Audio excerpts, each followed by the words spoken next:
6e webinar. Donc je vous représente vite fait un petit peu comment ça fonctionne pour les nouveaux. Donc vous avez en bas à gauche de votre écran un chat, donc vous pouvez réagir en simultané. Vous pouvez également poser vos questions.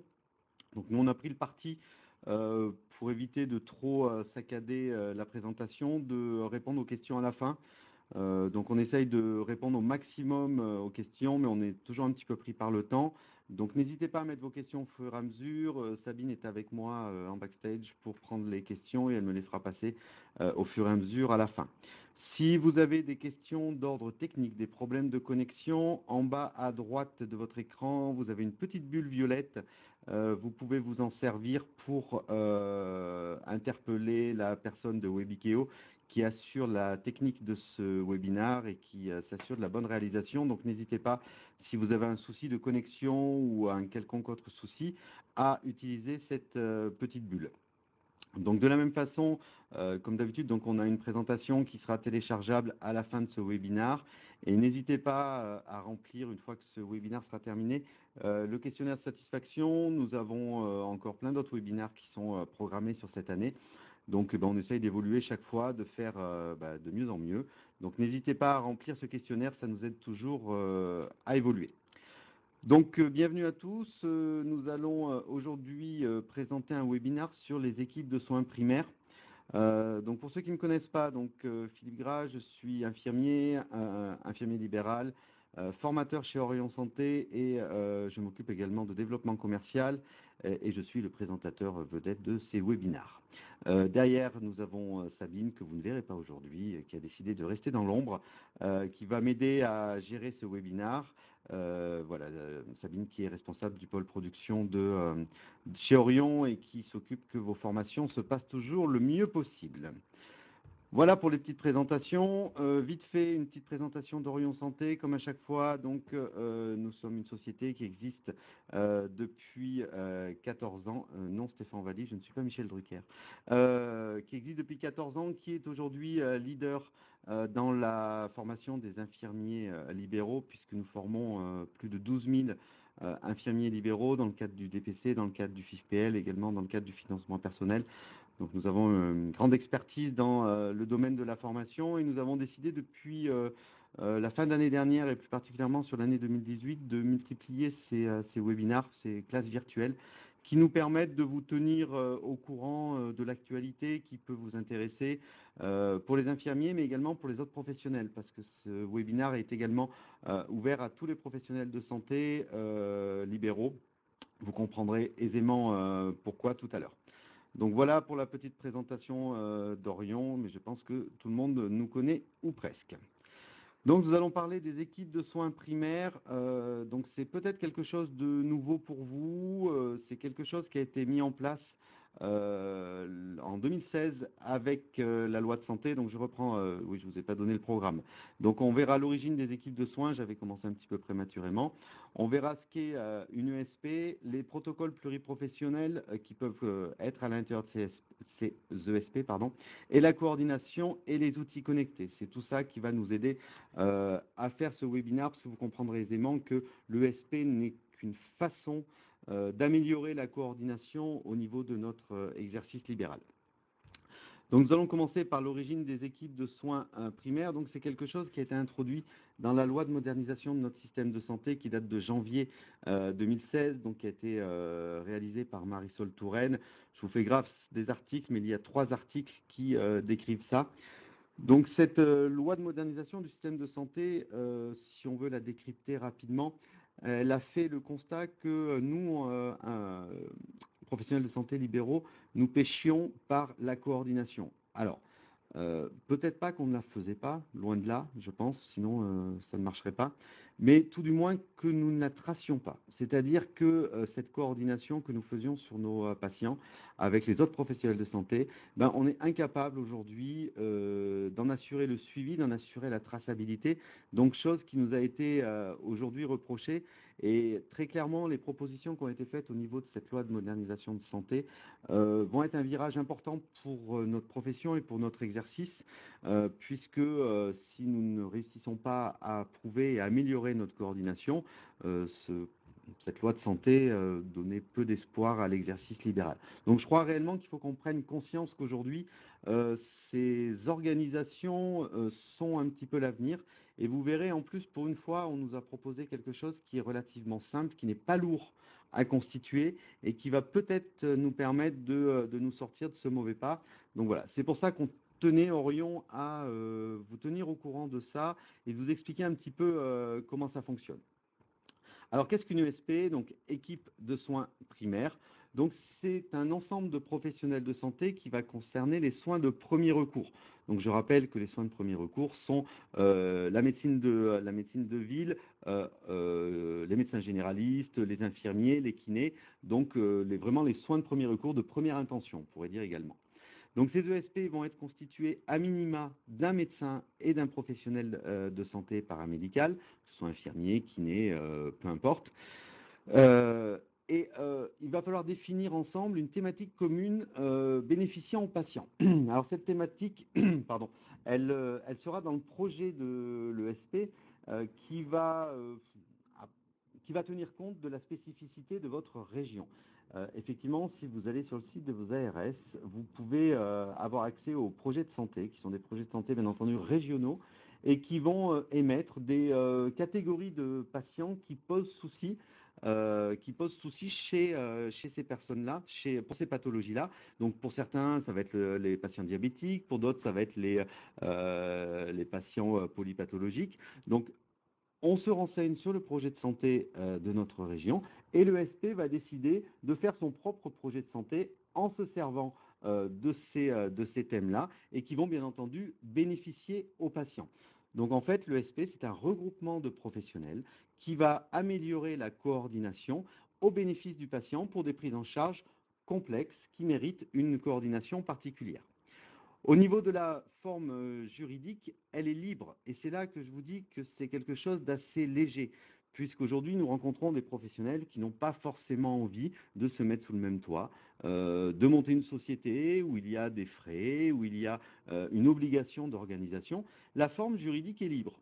Certaines ESP se sont déjà montées dans quelques coins de France et ils ont pris simplement une forme d'une association, loi 1901, donc simplement pour cadrer un petit peu l'organisation de cette ESP. Mais voilà, il n'y a pas besoin d'une énorme structure, il n'y a pas besoin de locaux communs. Alors, euh, on parle toujours à minima. Si vous avez en projet de vous regrouper sous le même toit avec d'autres professionnels de santé, ça n'exclut pas le SP, bien au contraire, hein. Vous pouvez très bien vous regrouper entre professionnels de santé dans un même lieu en créant un bâtiment et dans ce cadre-là, créer une ESP. Donc voilà, c'est quelque chose d'assez simple à monter. Il suffit, j'ai envie de dire, le maître mot de cette création, ça va être la motivation. Il faut avoir envie de s'organiser et de travailler ensemble.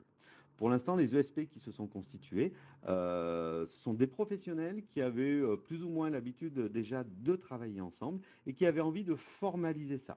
Donc vous verrez, il n'y a pas que le fait de s'organiser, le fait de créer une ESP va pouvoir également avoir des avantages au niveau du choix des outils de coordination, mais également pouvoir peut-être récupérer des budgets, notamment au niveau des ARS, puisque cette ESP peut être déclarée ou pas au niveau des ARS. Donc, bien entendu, vu que c'est un projet de santé, il faut que votre ESP ait un projet propre. Donc, il doit préciser à minima les objectifs, les membres qui constituent cette MSP, à savoir qu'une MSP peut être créée avec deux, on a dit deux minimum, mais deux, trois, quatre professionnels de santé, et d'autres professionnels de santé peuvent venir ensuite se rajouter à cette ESP. On va également préciser dans ce projet de santé les modalités de travail pluriprofessionnel, à savoir comment sont organisées les réunions, est-ce qu'il existe des protocoles, on reviendra dessus tout à l'heure, les systèmes d'information partagés, les messageries sécurisées, etc. Et aussi les modalités d'évaluation. Vous savez aujourd'hui qu'on est très à cheval sur la qualité. Beaucoup de professionnels de santé ont déjà passé l'accréditation, que ce soit les cliniques, que ce soit les labos d'analyse médicale. On est en droit de se dire qu'un jour ou l'autre, ça va nous tomber dessus. Donc, c'est quelque chose, la qualité aujourd'hui, c'est quelque chose qui fait partie de tout ce qu'on va créer. Et ces modalités d'évaluation vont nous permettre de nous prouver, mais également de prouver aux autorités de tutelle, hein, comme l'ARS, que le fait d'avoir créé cette ESP a été bénéfique aux patients et qu'on a amélioré la prise en charge de ces patients dans le cadre de cette prise en charge pluriprofessionnelle. Alors ce projet, une fois qu'il est réalisé, vous le transmettez à l'ARS ou pas, c'est un choix. Et donc il pourra être contractualisé. Donc ce projet, à ce moment-là, il sera contractualisé par l'ARS et vous pouvez obtenir des crédits de l'ARS. C'est-à-dire si vous mettez en place des réunions régulières, des formations, pourquoi pas de l'équipe, toujours dans le but d'améliorer la prise en charge de ces patients, vous pouvez obtenir une prise en charge financière de la part des ARS. Je dois dire que souvent les ARS sont assez friandes de ces projets-là parce qu'elles savent que ces ESP vont répondre parfois à des besoins locaux, de déserts médicaux, de désorganisation du système de santé, et au moins elles auront la certitude qu'on a une véritable volonté de travailler ensemble. Alors, on insiste aujourd'hui sur les ESP, parce que c'était le titre de notre webinaire. Je vous cite simplement deux autres organisations. Donc la CPTS, donc la Communauté des professionnels territoriales de santé. Donc là, la CPTS, si on veut schématiser, les ESP sont des petites structures. Donc dans une ville, il pourrait se créer 2-3 ESP, hein, ça, il n'y a pas de souci. Et ces 2-3 ESP pourraient décider de se mettre sous le couvert d'une CPTS. Puisque la CPTS, on va pouvoir faire intervenir des professionnels de second recours. Donc, cette CPTS peut regrouper plusieurs ESP avec des médecins généralistes, des infirmiers, des kinés, des pharmaciens. Et la CPTS pourra chapeauter ces 2-3 ESP, mais en plus faire intervenir un cardiologue, un dermatologue. Donc, encore une fois, vous voyez, ces structures ont pour but de rassembler les professionnels de santé pour valoriser la prise en charge des patients. Dans ces CPTS, on pourra également rajouter des professionnels de santé, je vous l'ai dit, de second recours, des acteurs sanitaires, des acteurs médico-sociaux et des acteurs sociaux. Vous savez pertinemment que quand on va au domicile des gens, on a affaire à des problèmes sociaux graves devant lesquels on est parfois un petit peu désemparé. Donc ces CPTS pourraient permettre d'avoir en relais des organisations médico-sociales qui viendraient nous aider dans le cadre de protocoles pour aider ces patients. Voilà. On ne va pas aller trop loin sur ces CPTS parce qu'il faut d'abord créer des ESP et donc on verra ça plus tard. Et enfin, les PTA, les plateformes territoriales d'appui, qui sont là pour répondre à un besoin majeur, c'est vraiment aider les professionnels de santé dans le cadre des prises en charge et des situations très complexes. Donc là, la PTA, ça va être un petit peu différent. Elle va se créer sur un territoire et elle va aider dans l'information, dans l'orientation des patients, et elle va également appuyer à l'organisation du parcours, créer une sorte de pilotage pour organiser des parcours de santé complexes. On sait aujourd'hui qu'en libéral, on est parfois un petit peu désabusé devant des situations complexes, on se sent un peu seul. Ces PTA vont pouvoir venir vous aider, prendre le relais un petit peu au niveau de cette organisation. Voilà, pareil, pour les PTA, on ne va pas aller plus loin parce que ça, c'est beaucoup plus complexe. Alors, le but de ces ESP, ça va vraiment être de travailler en collaboration. Donc, ça va nous permettre de valoriser les échanges entre professionnels de santé. On verra tout à l'heure les outils qu'on peut choisir. Mais on peut également envisager la création de protocoles pluriprofessionnels. Donc, ces protocoles pluriprofessionnels, une petite définition, je suis désolé, mais je ne l'ai pas apprise par cœur.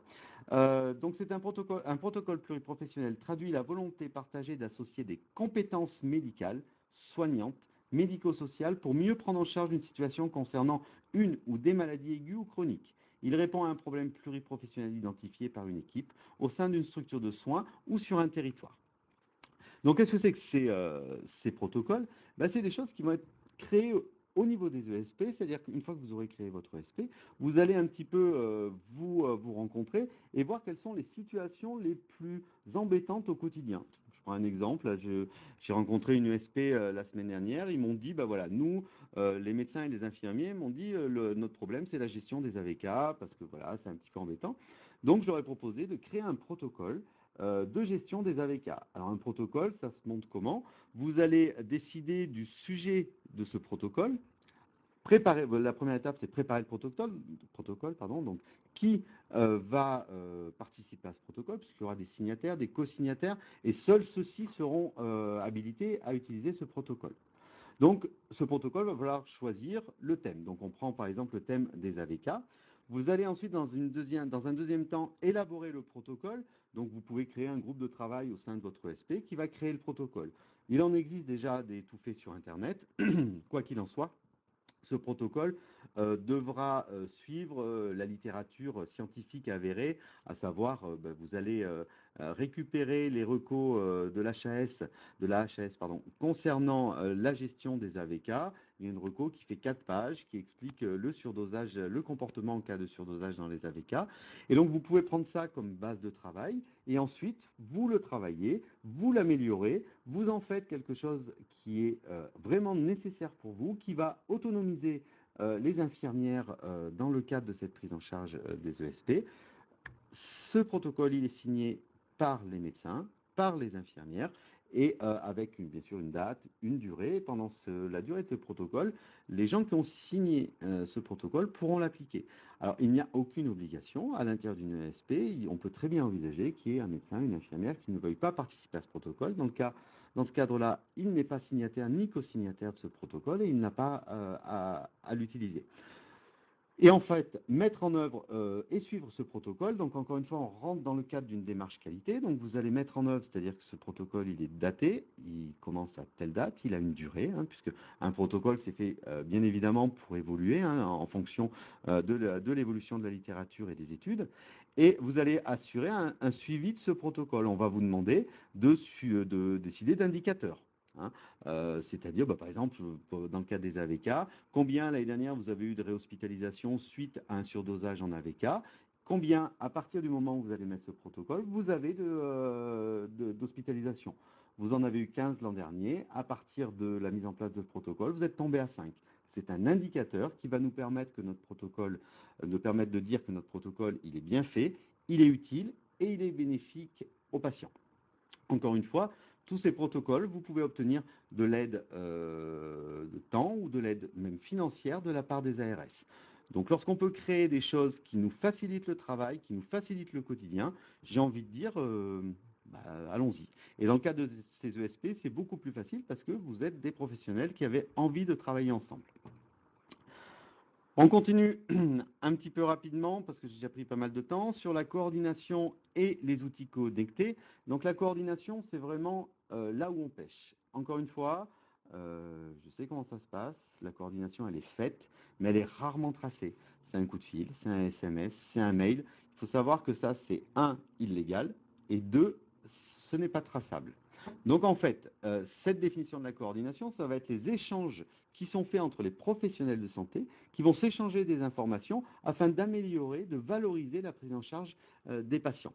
Donc cette coordination, il faut absolument la faire par des réseaux sécurisés. Donc aujourd'hui, vous avez des outils de coordination qui existent déjà. Donc le DMP, le dossier médical partagé, dont on entend parler depuis maintenant de nombreuses années, mais qui a été relancé par la loi de modernisation de notre système de santé. La seule problématique du DMP jusqu'aujourd'hui, c'était le manque de réseaux sécurisés. On peut parler également de MS Santé. Donc là, c'est une adresse mail que vous pouvez créer gratuitement sur MS Santé. C'est un accès qui est fourni par l'État, donc qui est gratuit, qui est sécurisé. Donc vous pouvez, j'ai envie de vous inviter rapidement à vous créer votre adresse MS Santé qui va vous permettre de communiquer entre vous avec un réseau sécurisé, avec des données cryptées. Vous avez le dossier de soins infirmiers, qui est un outil de coordination basique, j'ai envie de dire, mais bon, pourquoi pas l'adapter en numérique, pourquoi pas. Le dossier communicant en cancérologie, ça c'est quelque chose qui existe depuis pas mal de temps. Est-ce que vous y avez accès? Ça c'est autre chose. Et enfin la télémédecine, je ne vais pas m'étendre là-dessus parce qu'il y a beaucoup à dire, mais la télémédecine est en train d'énormément se développer pour faire face justement à une surcharge de travail pour les médecins, à des déserts médicaux et à un problème de prise en charge de la population française. Mais toutes ces choses-là vont nous aider à faire cette coordination, à rentrer dans les clous au niveau de la légalité. Vous savez qu'au niveau de la protection des données de santé, les choses sont en train de bouger, puisque à l'intérieur des cabinets, on va avoir obligation d'avoir un responsable de ces données de santé, de la sécurisation de ces données de santé. Donc j'ai envie de vous inviter à vous renseigner là-dessus et à d'ores et déjà peut-être vous inscrire, créer une boîte mail Pour cette coordination, autre petit point, il est en train de se créer des applications hein, que vous aurez sur vos smartphones et qui pourront, de la même manière, vous permettre d'interagir entre professionnels de santé de manière totalement sécurisée, de manière totalement adaptée. C'est-à-dire qu'il en existe un, notamment, là, qui est en développement, qui s'appelle Léo, et qui va vous permettre d'avoir une appli sur vos téléphones. euh, Dès lors que vous rentrez dans une ESP, vous serez identifié, un patient sera identifié à l'intérieur de cette appli et vous pourrez interagir avec le médecin, lui envoyer une alerte lorsqu'il y a des facteurs de risque ou des choses comme ça. Vous déciderez cette alerte si vous voulez une réponse tout de suite et le médecin pourra vous répondre instantanément, même vous envoyer des ordonnances dématérialisées qui vous permettront d'agir tout de suite. Donc voilà, je vous invite à aller voir un petit peu ce qui se passe, c'est en train de beaucoup bouger. Donc les choses que je vous ai citées là sur cette slide sont des choses existantes, mais il existe des choses qui sont en développement, qui vont sortir dans l'année et qui vont vous aider à assurer cette coordination de manière sécurisée et surtout traçante. Voilà, je crois que j'ai à peu près dit tout ce que je voulais dire sur ces ESP. Voilà, en résumé, je veux que vous compreniez que c'est vraiment une chance pour nous de maintenir notre activité libérale, puisque aujourd'hui, on a des détracteurs qui pensent que voilà, on ne fait pas un travail coordonné ni rien. Donc je pense que c'est une chance pour nous d'obtenir enfin une reconnaissance de ce travail de coordination. On y passe du temps. Pour l'instant, il n'y a aucune reconnaissance ni financière ni rien. Donc je pense que c'est vraiment une avancée pour nous. J'ai parlé de la coordination entre professionnels de santé, mais on peut imaginer, et c'est même en développement, que tous ces outils nous permettraient peut-être de communiquer avec des structures hospitalières, des cliniques, pour des sorties prématurées, des choses comme ça. Donc on souffre en libéral souvent d'un manque d'informations. On se retrouve souvent avec des patients qui rentrent chez eux et on a très peu d'informations sur eux. Donc tous ces outils nous permettraient d'avoir en quasi simultané le compte-rendu opératoire, le compte-rendu d'hospitalisation et puis la conduite à tenir. Donc voilà, je veux vraiment que vous compreniez que ces choses-là vont être là pour améliorer la prise en charge du patient et en plus ça va nous faciliter la vie. Donc le fait de créer une ESP va permettre de formaliser ce groupe de travail, ces professionnels de santé qui vont avoir envie de travailler ensemble et qui vont du coup avoir plus de poids sur un secteur pour prendre en charge des patients comme ça, pour se faire connaître auprès des structures hospitalières, pour favoriser cette coordination. Voilà, j'espère avoir été clair. Donc ma fidèle assistante me passe des questions. Un médecin, un pharmacien, est-ce possible? On a une question qui nous demande un médecin ou un pharmacien possible? Non. Alors, dans la définition des ESP, il parle bien à minima, d'un médecin et d'un professionnel paramédical. Donc, dans la constitution d'une MSP, un pharmacien ne pourra pas, d'une ESP, pardon, ne pourra pas remplacer un médecin. Au niveau du projet, pardon, un médecin remplaçant valable aussi pour une ESP. Alors, est-ce qu'à la place d'un médecin, on peut mettre un médecin remplaçant? Alors ça, je dois dire que je suis un petit peu embêté pour répondre à ça. Ça m'étonnerait que dans le cadre d'une ESP, un médecin remplaçant puisse assurer la fondation de cette ESP. Qu'un médecin remplaçant puisse rentrer dans une ESP constituée, à mon avis, ça ne pose pas de souci, bien au contraire, mais qu'un médecin remplaçant soit au niveau de la constitution de l'ESP, ça m'étonnerait, puisque le fait qu'il y ait un médecin dans une ESP est une obligation. Donc, par définition, le médecin remplaçant peut être amené à arrêter son remplacement. Donc, je pense qu'il vaudrait mieux un médecin titulaire. Mais voilà, on ne m'avait jamais posé la question, et là, du coup, j'ai un doute, mais ça m'étonnerait. Comment savoir si ESP existe déjà sur mon secteur d'activité? Alors, pour l'instant, effectivement, la question, pardon, excusez-moi. Comment savoir si dans votre secteur, il existe déjà des ESP ou des CPTS? Aujourd'hui, ça me paraît difficile. Je pense qu'il doit être en cours de création une sorte d'annuaire de ces structures-là. Alors, vous avez toujours la possibilité de faire de la demande au niveau des ARS, mais encore faut-il que l'ESP soit déclaré au niveau de l'ARS. En tout état de cause, je vous conseille d'utiliser Google. Google est mon ami. Vous tapez ESP avec des noms de villes autour de vous et vous verrez, puisque souvent les ESP, il y a à minima une association qui est créée, donc au niveau du journal officiel ou du registre des sociétés, si toutefois c'est une société qui a été créée, vous retrouverez ces informations-là. Somme toute, on est au début de ces projets-là, donc on en a relativement peu encore qui ait été constitué. Comme je vous ai dit, le fait qu'il y ait une ESP sur votre secteur ne vous empêche pas d'en créer une vous-même. Après, bon, ça dépend le nombre de professionnels, ça dépend tout ça, mais voilà, il n'y a aucune interdiction à créer plusieurs ESP. Il n'y a aucune interdiction à un professionnel d'être dans plusieurs ESP non plus. Vous pouvez très bien intervenir dans plusieurs ESP. C'est vraiment quelque chose de très très libre. Qu'est-ce que tu m'as mis là? Le DPSI. Alors, on a une question de Philippe concernant le DPSI. Alors, je dois dire que je ne sais pas ce que c'est. Donc, voilà. Si vous voulez bien, Philippe, m'expliquer ce que c'est.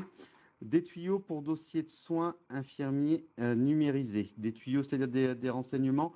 Alors, comme je vous dis, hein, pour l'instant, on ne sait pas trop comment ça va se passer. Le DMP, c'est parti. Hein, le DMP, il y a possibilité dès aujourd'hui d'ouvrir des DMP qui sont dossiers partagés de soins infirmiers. Donc, ça revient à la même chose. Donc, on ne sait pas encore dans ce DMP s'il y aura une partie pour les infirmiers ou quoi.